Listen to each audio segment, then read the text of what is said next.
Hey, what's up, guys? Here's a little interesting, a relatively obscure book, science fiction stories of Jack London.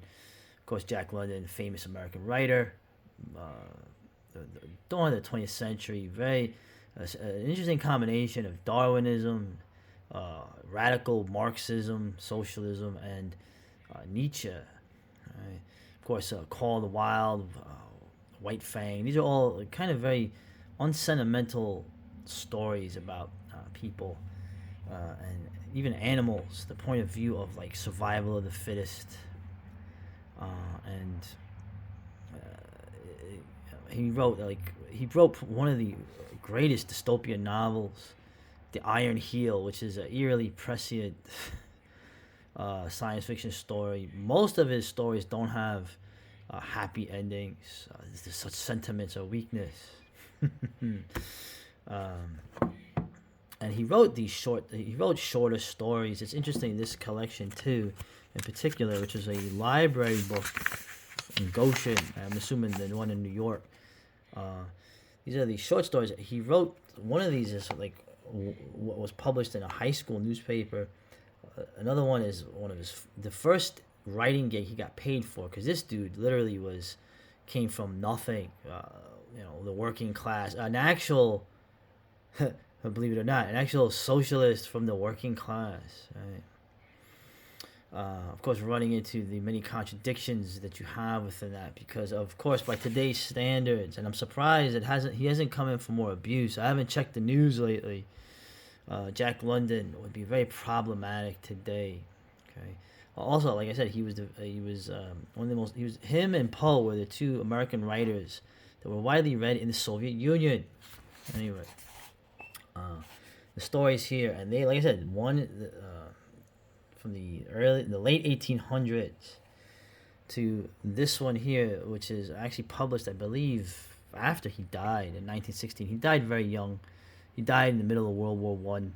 You can imagine maybe what his journey, what his views, what direction they would have taken had he got into the 20s and the 30s. But probably it's better off for him that he died tragically at that age.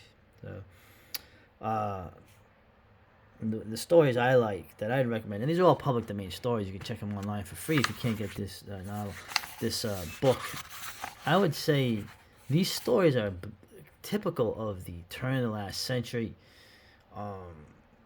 Science fiction, speculative fiction, horror, ghost stories, weird tales. I would basically classify these under weird tales. I don't know if Lovecraft had read any of these. Howard definitely was a London fan. Of course, London wrote so many other kind of novels, his autobiographical novels, and some of his novels had the fantastic in them. He wrote novels about like prehistoric times, but these short stories are pretty. They all have an element of the fantastic in them for the most part. They're all pretty grim, violent. I would say easily they would qualify as horror at any point. Thousand Deaths is literally a father-son, where the father kills the son repeatedly with different methods, and then revives him through science, and the son trying to escape this thing. The Shadow and the Flash is kind of like the other socialist, non-sentimental, speculative fiction writer at the time, the great H.G. Wells. Right? The Enemy of All the World is a great story too, about talk about a man on the losing end of things getting his revenge on the world.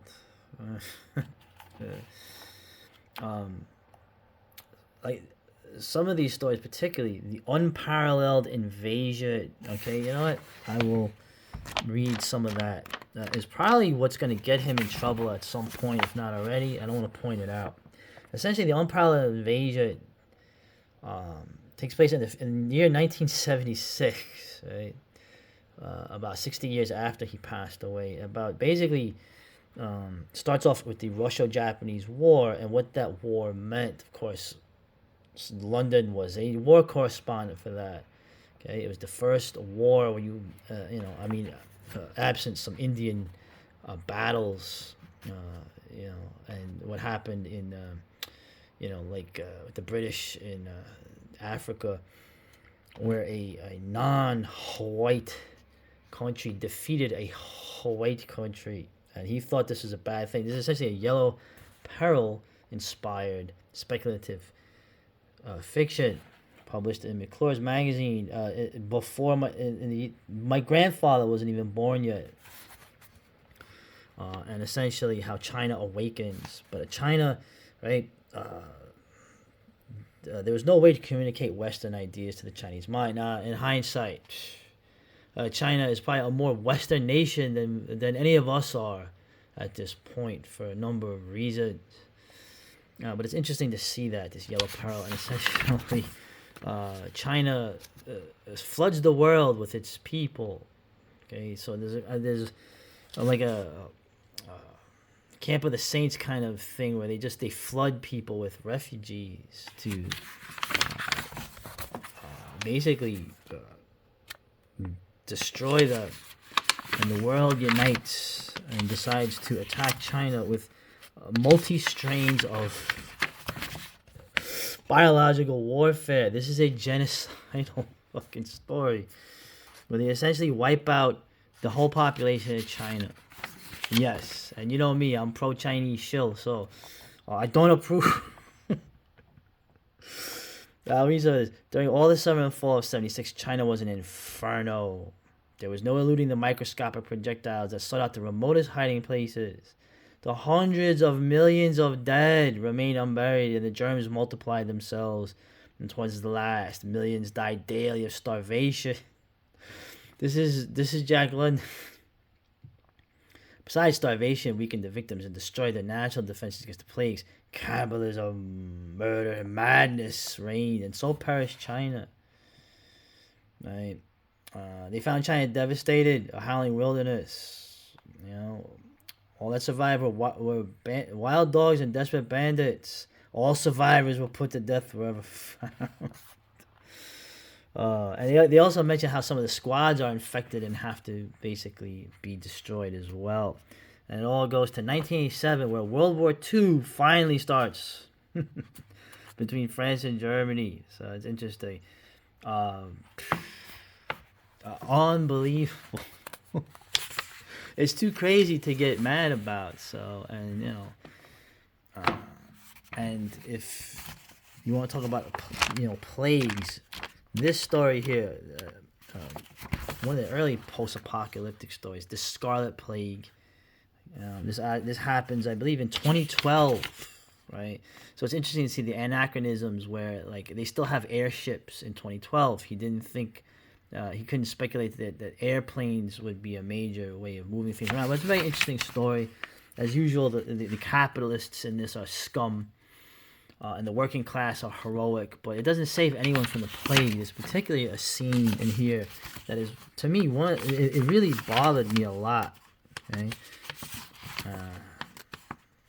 let's see. I gotta get to it. I should have had this more prepared. So, but this is almost like a novella length. You know, I mean, the plague is nasty. Like one in a million people survive it, and eventually, the civilization's gone. And it's narrated by a servant of the bourgeoisie. I'm talking to some young tribal people who are all, they're fighting animals and they're having a lot of fun, just being wild, being like Indians essentially, right?